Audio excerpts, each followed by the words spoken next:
Hello students, स्वागत है आपका हमारे इस प्यारे से चैनल बायो वाला में। आज मैं आपके सामने लाया हूँ रोटेशन मोशन के बहुत ही जबरदस्त दो क्वेश्चन। ये क्वेश्चन कई बार नीट और जेईई में पूछे जा चुके हैं, तो आइए देखते हैं इन्हें क्वेश्चंस को हम करते हैं। ये क्वेश्चंस आज की क्लास के बाद इन क्वेश्चन से रिलेटेड जितने भी क्वेश्चन ऐसे होंगे या इसके आसपास के होंगे, आप सारे कर पा रहे होंगे। सिर्फ एक फॉर्मूला है और ये सारे क्वेश्चन उसी फॉर्मूले से होते हैं, तो फॉर्मूला ध्यान रखिए और याद रखिए।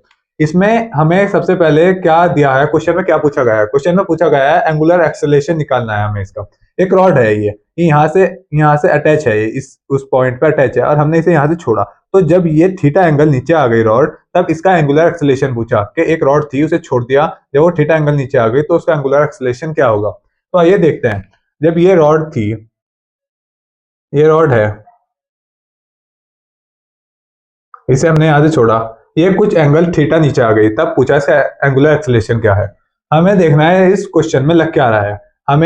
ये इस क्वेश्चन में लग रहा है एक फॉर्मूला, बड़ा जबरदस्त formula, T is equal to I alpha, torque is equal to I alpha.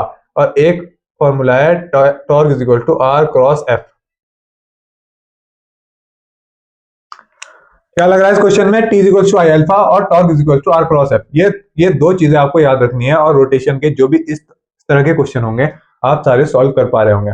हमें टॉर्क आई एल्फा है, टॉर्क है आर क्रॉस एफ, हमें सब क्वेश्चंस में R cross F is equal to I alpha रखना होगा। इतना रखते ही हमारे हर क्वेश्चन का आंसर आ रहा होगा। तो जब हमने इसे यहां से छोड़ा, तब ये यहां तक पहुंच गया, तो इसका एंगुलर एक्सेलरेशन क्या होगा। हमने इस रॉड का पूरा मास m लिया है, उसकी पूरी लेंथ l है, तो हमने इस रॉड का हमें पूरा मास सेंटर पे लेना है इसके। इस रॉड का कुछ मास इधर बैठा होगा, कुछ इधर, हमने मिला के एक सेंटर ऑफ मास ले लिया इस रॉड का, और वो सेंटर ऑफ मास बिल्कुल बीच में आया। सारा मास हमने यहाँ मान लिया इसके सेंटर पे।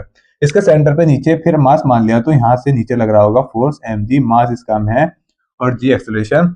तो mg इस पे नीचे फोर्स लग रहा है, और ये कितनी दूरी पे है? ये है l/2 दूरी पे। तो मैंने आपको कल एक चीज बताई थी कि जब भी हम किसी एक्सिस से रॉड की वो लेंगे,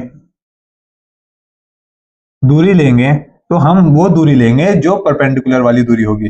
जैसे इसकी अगर हम दूरी लेंगे, इसकी दूरी ये है रॉड से, इतनी दूर तक ये है। अगर हम इसकी दूरी लेंगे तो इसकी दूरी ये दूरी है इसकी दूरी ये नहीं लेंगे, इसकी दूरी ये लेंगे, और इसकी दूरी लेंगे हम ये।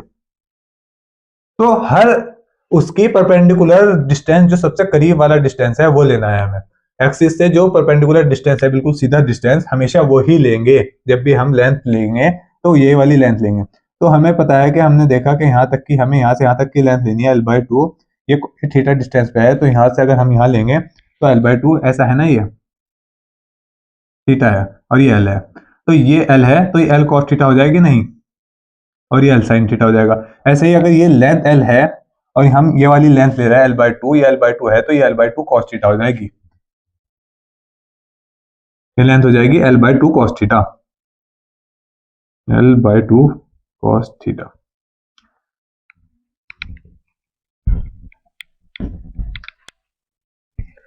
तो हमने क्या कहा, l/2, तो हमने r को रखा r क्रॉस f में l/2 cos थीटा, और फोर्स था mg फोर्स लग रहा है, और I मोमेंट ऑफ इनर्शिया। मैंने आपको कल बताया था कि किसी भी रॉड का के एंड से, अगर ये एक्सिस हम रॉड के एंड पे ले रहे हैं, तो उस रॉड का मोमेंट ऑफ इनर्शिया होगा ml²/3। ये मैंने कल की क्लास में आपको बताया था, आपको ये याद भी होना चाहिए। रॉड के अगर साइड से यहाँ पे रॉड का मोमेंट ऑफ इनर्शिया लेंगे रॉड के एंड पे, तो ml²/3 होगा, और अगर रॉड के बीच से ये एक्सिस गुजरेगी तो ml²/12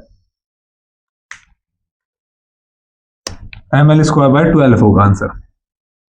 तो ये दो चीजें आप याद रखिए, मैंने आपको कल की क्लास में बता दी थी, आपको याद रखनी है। तो हमने देखा कि इसका मोमेंट ऑफ इनर्शिया रॉड का होगा ml²/3, और इसका अल्फा होगा, अल्फा हमें निकालना है। तो निकाल दीजिए, एल से एक एल कट गया और मास से मास कट गया, 3 इधर आ गया, 3/2 cos थीटा इंटू g/l। ये अल्फा का आंसर आ गया, अल्फा। तो उम्मीद करता हूं आपको ये क्वेश्चन समझ में आया होगा। मैं और भी क्वेश्चन लाया था आपके लिए।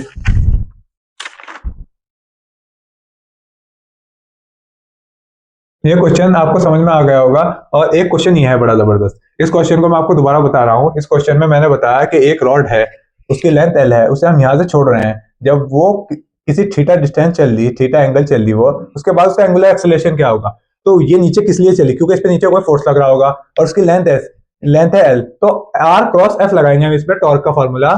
आर इसका लेंगे हम L by two cos theta, क्योंकि ये हाफ डिस्टेंस लेंगे हम सेंटर ऑफ मास पे, हमने मास को सेंटर ऑफ मास पे मान लिया यहाँ पे। तो ये L by two cos theta हुआ इतना डिस्टेंस, और नीचे मास एम जी लग रहा है फोर्स, तो हमने कहा R cross F L by two cos theta into M G, ये आ गया फोर्स, और टॉर्क गया I alpha, I M L square by 3 आएगा रॉड का एंड पे, और एल्फा में निकालना था, आंसर आ गया डायरेक्ट। अब डायरेक्ट इसे भी ऐसे ही कर दीजिए। तो इसमें भी हमें एंगुलर एक्सेलरेशन निकालना है, इसमें भी हम ये लगाएंगे torque is equal to I alpha, और टॉर्क का फॉर्मूला है R cross F is equal to I alpha. तो हमने देखा यहाँ दो फोर्स लग रही हैं, आर और क्रॉस एफ, तो टॉर्क लग रहा होगा अंदर की तरफ। हमें कभी भी टॉर्क की अगर डायरेक्शन निकालनी होगी तो हम आर के डायरेक्शन में फिंगर करेंगे और एफ की तरफ उसे मोड़ देंगे, जिधर एफ होगा फोर्स होगा उधर की तरफ हम फिंगर को कट कर लेंगे, जो थंब की डायरेक्शन होगी वही टॉर्क की डायरेक्शन होगी। यहाँ पर आर बाहर है, ऊपर है, और फोर्स उधर की तरफ है। जब हम यूं लेंगे तो अंदर की तरफ डायरेक्शन आई तो टॉर्क अंदर निकला, और नीचे की तरफ एक फोर्स नीचे लग रहा है, आर नीचे है इसमें आर, और फोर्स लग रही है बाहर की तरफ इधर की तरफ, तो टॉर्क इसमें भी टॉर्क अंदर होगा। तो दोनों केस में जो फोर्स लग रहा है टॉर्क अंदर ही की तरफ लग रहा है, तो हम इसमें दो बार आर क्रॉस एफ करके आंसर निकाल देंगे। तो force R F, R cross F R है एफ, आर क्रॉस एफ बन गया, और एक और बार R cross F is equal to I alpha. ये है डिस्क, ये मैंने आपको बताया था डिस्क एक बीच से अटैच है, बीच के पॉइंट से किसी कील से अटैच है, और ये इस पे घूम रही है, ये इस पे घूम रही है, तो हमने इस पे एंगुलर एक्सेलरेशन निकालना है हमें इस डिस्क पे। तो ये डिस्क अगर बीच से अटैच है तो डिस्क का आपको याद होना चाहिए moment of inertia M R square by two, disc का मोमेंट ऑफ इनर्शिया होता है। तो यहाँ आ गया two R F is two M R square by two, एक आर से एक आर कट गया, ये इधर चला गया, फोर एफ बाय एम, यहाँ अल्फा था, alpha equal to 4f by M. तो हमें कौन सा इसमें फॉर्मूला लगाना था, torque is equal to I alpha. I alpha torque के हमें दो फॉर्मूले याद होने चाहिए, आर क्रॉस एफ और I alpha. R cross F R F, और R F to R F हो गया ये, और इधर आई अल्फा, आई डिस्क का आई होता है, मोमेंट ऑफ इनर्शिया डिस्क का होता है M R square by two, length के इस पे मोमेंट ऑफ इनर्शिया होता है, लेंथ के रॉड के एंड पे M L square by three, rod के बीच में होता है M L square by 12, ring का होता है एम आर स्क्वायर। तो हमें ये सब मोमेंट ऑफ इनर्शिया हर चीज के याद रखना है, जैसे स्पेयर का होता है सॉलिड स्पेयर का 2/3 M R square, hollow sphere का 2/5 एम आर स्क्वायर। तो ये सब कुछ मोमेंट ऑफ इनर्शियाज होते हैं हर चीज के, तो हमें मोमेंट ऑफ इनर्शिया आई की वैल्यू याद करनी पड़ेगी सबकी, और क्वेश्चन होंगे ऐसे, torque is equal to I alpha, बस इतना फॉर्मूला लगाना है, और ऐसे क्वेश्चन जिसमें एंगुलर एक्सेलरेशन पूछ रखा होगा डायरेक्ट आंसर आएंगे आपके। तो उम्मीद करता हूँ ये क्वेश्चन आपको समझ में आए होंगे, और नहीं समझ में आए हैं तो एक बार दोबारा वीडियो को देखिए, 2x में करके देख लीजिए, आपको समझ में आ जाएंगे। पहली बार में आपको अगर नहीं समझ में आए होंगे तो एक और बार देखेंगे तो आपको सारा समझ में आ रहा होगा। और मैं रोटेशन के और अच्छे अच्छे क्वेश्चन हैं लेके आऊंगा, मैं अगले लेक्चर में आपको कराऊंगा, तो इतने आप इसे जरूर देखिए। और जैसे भी इस टाइप के और क्वेश्चन होंगे सारे ऐसे ही होंगे, यही फॉर्मूला लगाना है। ऐसे रॉड वाले केस में मास को हमेशा सेंटर ऑफ मास मान के सारे मास को बीच में ले लेते हैं, और लेंथ एल बाई टू ले लेंगे, हाफ लेंथ है, तो लेंथ ये वाली लेंगे हमेशा परपेंडिकुलर वाली, ये वाली लेंथ हम कभी नहीं लेंगे। समझ गए आप। तो उम्मीद करता हूँ आपको सब कुछ आ गया होगा, दोनों सवाल आपके दिमाग में सेट हो गए होंगे। तो मिलते हैं अपने नेक्स्ट लेक्चर में, all the very best, thank you.